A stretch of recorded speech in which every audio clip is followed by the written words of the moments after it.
Welcome to part 2 of It's a Sair Fecht, a presentation outlining the events of Scotland's Radical Rising of 1820. In this second part of the presentation, Alec Wood, a member of the Asgra Council, will outline the key players in the rising, and Lorna Kinnaird, also an Asgra Council member, will explain the aftermath of the rising. James Purley Wilson, born in Avondale, Lanarkshire, was a weaver in Straven. He was sceptical of religion, read Paine's Rights of Man, and became active in the Friends of the People. On 1st April 1820, following the general strike call, Wilson led the Straven radicals towards Glasgow, carrying a banner declaring "Scotland free or a desert." By the next day, it was apparent that there was no mass insurrection. They returned to Straven, where Wilson was arrested on a charge of high treason.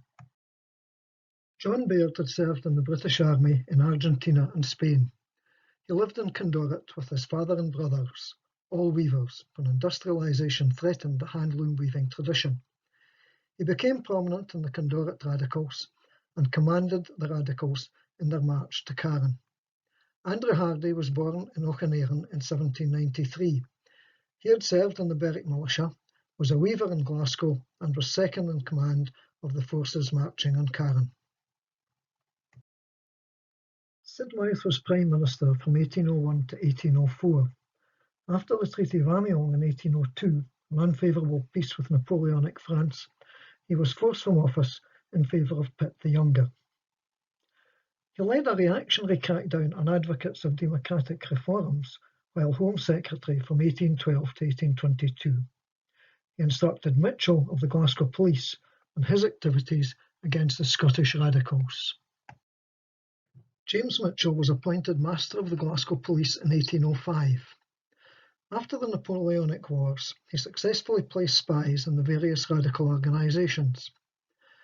Mitchell reported to Sir William Ray, the Scottish Lord Advocate, and to Sidmouth, the Home Secretary. In March 1820, he informed Sidmouth that the radicals planned a general uprising, arrested many of the radicals' Glasgow leadership, but, believing that the best means of eliminating the radicals was to incite the general uprising which they had been discussing, he recommended to Sidmouth that agents provocateurs urge such a strategy on the radical leadership. This was agreed. The radicals issued the proclamation of the provisional government and called a jig. William Ray, son of David Ray Lord Esgrove, was educated at the High School in Edinburgh and the University of Edinburgh. He qualified as an advocate in 1791. As Lord Advocate, he led the prosecution of the radicals. He served as Lord Advocate from 1819 to 1830 and from 1834 to 1835. He was made a Privy Councillor on 19th July 1830 and died aged 73 at St Catherine's near Morton Hall, Edinburgh on 18th October 1842 and is buried in St Michael's Churchyard, Inveresk. James Wedderburn was a 19th century Scottish judge who served as Solicitor General from 1816. In 1810 he was appointed Advocate Depute, a post he resigned in 1811 to become Sheriff of Peebles. In July 1816 he was appointed Solicitor General for Scotland. As Solicitor General, he was the primary support to the Lord Advocate Sir William Ray in the prosecution of the radicals. He lived his final years at Heriot Row in Edinburgh and died in 1822, aged 39, at St Mary's Isle in Kirkcudbrightshire, where he is buried. Sir John Hullock was an English lawyer and judge. He conducted the prosecution against English radical Henry Hunt at Manchester in March 1820. In July of that year, he took part in the proceedings against John Baird and Andrew Hardy at Stirling, advising Sir William Ray on English law, despite Francis Jeffreys' objection that he was not qualified to appear in Scotland. Hullock was sent by the British government to ensure the effective application of English law in the Scottish courts. 4 judges presided over the trials. Charles Hope, son of John Hope MP, was MP for Dumfriesshire and later for Edinburgh and was Lord President 1811-1836. David Boyle, Lord Boyle, Son of the Honourable Reverend Patrick Boyle of Shoolton and grandson of John Boyle, 2nd Earl of Glasgow, was MP for Ayrshire 1807-1811 and Solicitor General. He was Lord Justice Clerk 1811 to 1841. George Ferguson, Lord Hermond, son of Sir James Ferguson, 2nd Baronet of Kilkerran, and grandson of James Viscount Maitland, was a Scottish advocate and judge. Adam Gillis, Lord Gillis, son of Robert Gillis, a merchant in Brechin, was the only one of the 4 judges to have been born in relatively humble circumstances. Francis Jeffrey, Lord Jeffrey, son of lawyer George Jeffrey, was a Whig lawyer, founder of the Edinburgh Review, and a political and literary critic of Sir Walter Scott. He was born in Potter Row, Edinburgh, lived in Murray Place, Edinburgh, and is buried in the Dean Cemetery. He defended the Radicals at the Stirling trial. Wilson was the first of the Radicals to be executed. His execution was guarded by 3 regiments of regular soldiers and by the Glasgow Light Horse Volunteers and the Glasgow Sharpshooters. Dressed in white, Wilson was drawn in a hurdle from the jail, along with the masked and black-cloaked executioner. Wilson addressed the crowd. "I have done my duty to my country. I have grappled with her oppressors for the last 40 years, and having no desire to live in slavery, I am ready to lay down my life in support of these principles which must ultimately triumph." Wilson was buried in Glasgow. On the night after his execution, however, his daughter and niece exhumed his body, transported it back to Strathaven, and had him buried in the kirkyard there. Hardy and Baird were executed in Stirling on 8 September 1820. On the eve of his execution, Hardy wrote 2 letters, one to his uncle, the other to his sweetheart, both indicative of a profoundly religious individual. 6,000 members of the public turned out for the execution. Again, the military were on guard. After a lengthy religious service, Hardy repeated his statement, "I die a martyr to the cause of truth and justice." Baird and Hardy were buried in the common ground of Stirling. In 1847, their remains were removed and reinterred in Sighthill Cemetery, Glasgow. Today you've heard from John, Val and Alex and about the events that led to the uprisings between the 1st and the 8th of April 1820, who the key players had been, the involvement of the Carron Ironworks, the trials and ultimately the fates of 3 prominent men. We have heard that an economic downturn after the Napoleonic Wars had brought increasing unrest, particularly to the weavers in Scotland, with high levels of unemployment, food prices, poverty and social injustice, as well as an unresponsive government. We have heard about the Peterloo Massacre of 1819, which was a catalyst to what happened in Glasgow and elsewhere at that time, and its impact in Scotland. The government's retribution had without question been harsh, even by today's standards, but examples had to be made, and they took the form of public executions. The jury recommended mercy, but the death penalty was ultimately inevitable. The aftermath of 1820 resulted in men being transported to New South Wales. Hundreds of young radicals also fled by ship to Canada from Brearach, escaping persecution from Lord Sidmouth's network of spies.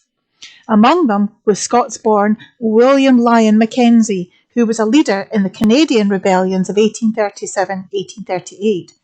The uprising may have been over quickly, but the radical movement was only just starting to evolve, where men still believed in workers' rights and Scottish independence.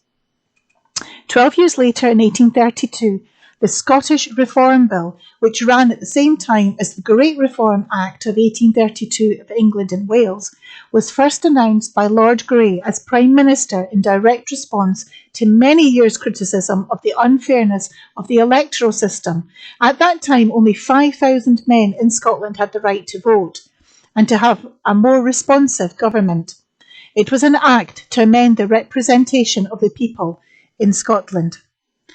The effects of the Reform Act was considerable. Following the passing of the Act, the number of Scots MPs increased from 45 to 53, and the franchise increased by an even greater proportion, growing from under 5,000 voters to over 65,000. Householders who paid a yearly rent of £10 or more were only eligible. But this change for most did not go far enough. The property qualifications meant that the majority of working men still could not vote. But it had been proved that change was possible, and over the next few decades, the call for further parliamentary reform continued. Another change was the formal exclusion of women from voting in parliamentary elections, as a voter in the Act was defined as a male person. Before 1832, there were occasional, although rare, cases of women voting. The uprising had been a catalyst to push for government reform, and it had worked.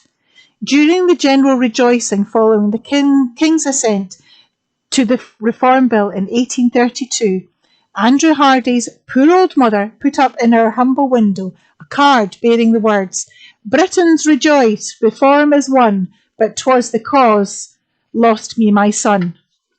It should come as no surprise that even with this royal pardon, few sent away actually returned to Scotland. Many didn't want to return to poverty-ridden streets. At the recommendation of Sir Walter Scott, the unemployed weavers from the west of Scotland were put to work on paving a track around Salisbury Crags in Holyrood Park beside Arthur Seat. This path is still known today as the Radical Road. A simple picture can be very powerful in the message that it sends. This picture is Glasgow remembering the martyrs of 1820 with the unveiling of the statue. In 1990, it was the 170th anniversary year of the Rising. As a culmination of extensive demonstrations made by the 1820 Society, a new headstone was erected by East Kilbride District Council at the likely site of James Wilson's previously unmarked grave in Straven Cemetery. 200 years later, despite the 1820 Radical Rising being little known about in British history or even taught in Scottish schools, descendants of those who were transported to New South Wales or fled to Canada organise events to commemorate those who died. The 1820 Society was originally founded in 1969 as the 1820 Commemoration Committee, and in their words, exists precisely in order to publicise and commemorate the Scottish radical insurrection of 1820. It carries out its commemorative purpose by holding annual rallies at the three 1820 monuments at Sighthill Cemetery, Glasgow, burial ground of Baird and Hardy, at Straven, hometown and last resting place of James Wilson, and at Woodside Cemetery, Paisley.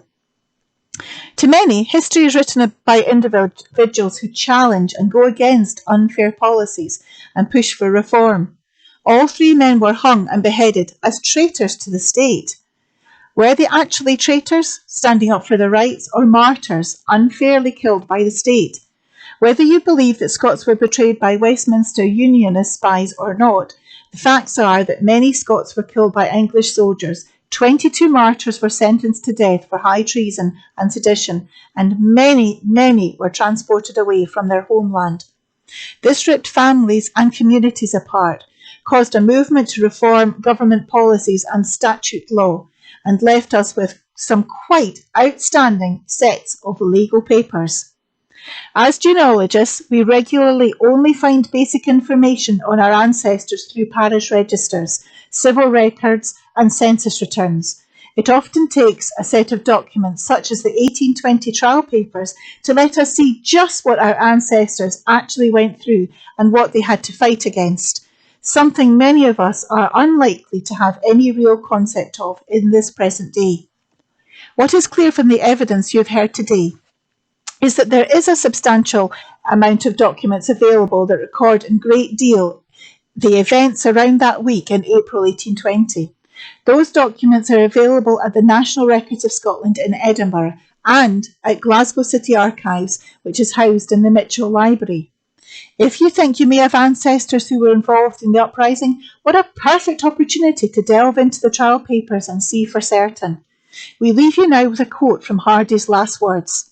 "Suffering countrymen, I remain under the firm conviction that I die a martyr in the cause of truth and justice, and in the hope that you will soon succeed in the cause which I took up arms to defend."